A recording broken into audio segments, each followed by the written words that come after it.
मैं प्रार्थना करता हूँ कि दुनिया भर में मेरी आवाज़ के तहत हर कोई मुख्य चरवाहे की आवाज़ के प्रति पूरी तरह से समर्पित हो जाएगा और भाई विलियम ब्रैनम द्वारा दुल्हन के लिए टेप पर हमारे लिए संग्रहित इस शुद्ध और मिलावट रहित शब्द के विपरीत कुछ भी नहीं सुनेगा।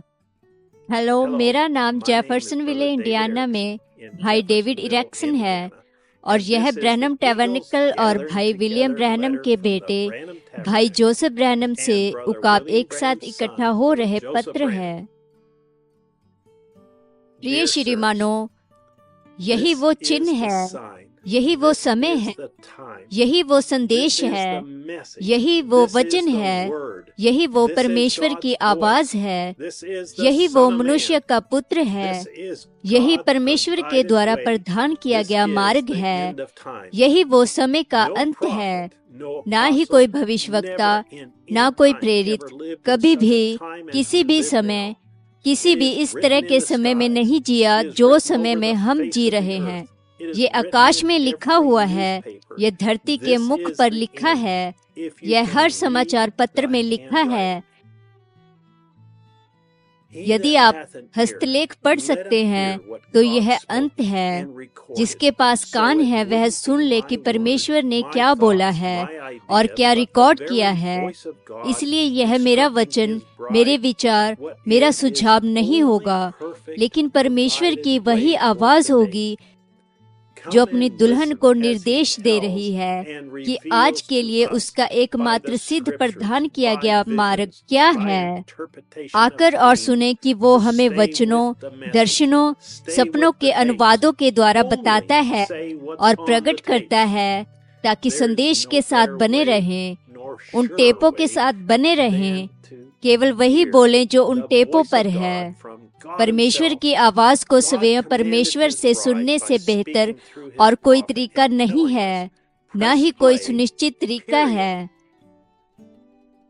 परमेश्वर ने अपने भविष्यवक्ता के जरिए से अपनी दुल्हन को आदेश दिया और हमें बताता है, बटन को दबाकर चलाओ, बस इतना ही। इसे बोलो, इसे प्रचार करो, इसकी गवाही दो और दुनिया को इसके बारे में बताओ। लेकिन वह हमें बताता है कि दुल्हन को सिद्ध बनाने का केवल एक ही प्रदान किया गया तरीका है, टेप पर परमेश्वर की आवाज को सुनना। यदि कोई बात तुम्हें उलझन में डाल रही है तो टेप को चलाओ।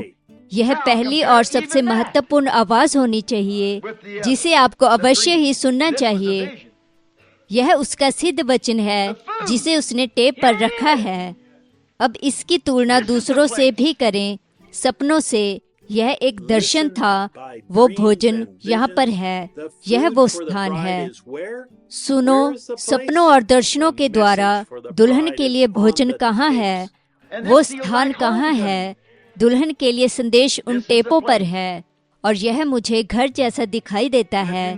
यह वो स्थान है और यदि आप ध्यान दें, सपनों ने भी यही कहा, देखो भोजन कहाँ पर है। यह सुनिश्चित करने के लिए कि हमें यह मिल गया है, वह हमें एक बार फिर से बताता है, वे टेप दुल्हन के लिए भोजन है। समय अब और नहीं है। यदि ऐसा है तो आओ मित्रों, अपने परमेश्वर से मिलने के लिए खुद को तैयार करें। हाँ प्रभु, यह हमारी हृदय की इच्छा है। आपसे मिलने के लिए तैयार हो जाएं, आपकी दुल्हन होने के लिए। हमें क्या करना चाहिए प्रभु? आपका प्रदान किया हुआ मार्ग क्या है? आपकी योजना क्या है? आपका सिद्ध मार्ग क्या है? आपने हमारे लिए भविष्यवक्ता को भेजा है जिसके जरिए से आप हमें बता सकते हैं। कृपया हमें निर्देश दें। वहाँ अब बहुत सारा भोजन रखा है, वहाँ अब बहुत सारा भोजन रखा गया है। आइए इसका उपयोग करें। आओ अब इसका उपयोग करें। भला कोई कितना अंधा हो सकता है? वह हमें बताता है कि क्या करना है। टेप पर बहुत सारा भोजन संग्रहित है, अब उसका उपयोग करें। यह परमेश्वर का अपनी दुल्हन के लिए निर्देश है। यदि आप दावा करते हैं कि आप इस संदेश पर विश्वास करते हैं, तो विश्वास करें कि विलियम मैरियन ब्रैनम परमेश्वर के भविष्यवक्ता संदेशवाहक हैं, जिसे दुल्हन को बुलाने के लिए भेजा गया है। उसका जीवन उसके बारे में कहे गए सारे वचनों को पूरा करता है। विश्वास करें कि यह आज के दिन के लिए परमेश्वर की आवाज है। फिर वो परमेश्वर अपने भविष्यवक्ता के जरिए से बोलते हुए दुल्हन को स्पष्ट अंग्रेजी में बताता है कि क्या करना है। हालांकि हमारा मजाक उड़ाया गया है, हमें सताया गया है और हमें नीचा दिखाया गया है, क्योंकि हम केवल टेप को सुनते हैं।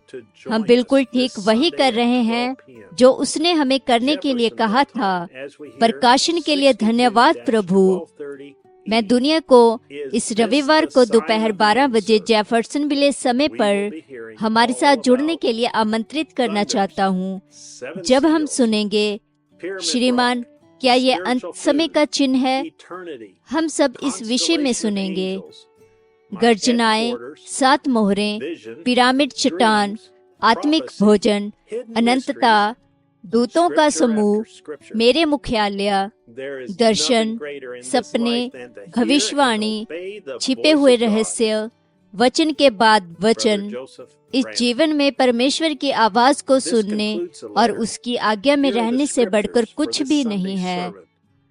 भाई जोसेफ ब्रैनम, मलाकी 4 अध्याय, संत मती अध्याय 13 आयत 3 से 50, रोमियो अध्याय 9 आयत 33, रोमियो अध्याय 11 आयत 25, रोमियो अध्याय 16 आयत 25, पहला कुरिन्थियों अध्याय 14 आयत 8, पहला कुरिन्थियों अध्याय 15, गलातियों अध्याय 2 आयत 20, इफिसियों अध्याय 3 आयत 1 से 11, इफिसियों अध्याय 6 आयत 19, इफिसियों अध्याय 5 आयत 28 से 32, कुलुसियों अध्याय 4 आयत 3, पहला थिस्सलुनीकियों अध्याय 4 आयत 14 से 17, पहला तीमुथियुस अध्याय 3 आयत 16, इब्रानियों अध्याय 13 आयत 8, दूसरा पत्रस अध्याय 2 आयत 6, प्रकाशित वाक्य अध्याय 1 आयत 20, प्रकाशित वाक्य अध्याय 3 आयत 14, प्रकाशित वाक्य अध्याय 5 आयत 1, प्रकाशित वाक्य अध्याय 6 आयत 1, प्रकाशित वाक्य अध्याय 10 आयत 1 से 7, प्रकाशित वाक्य का 17वां अध्याय। अगली बार तक परमेश्वर आपको आशीष दे और शालोम।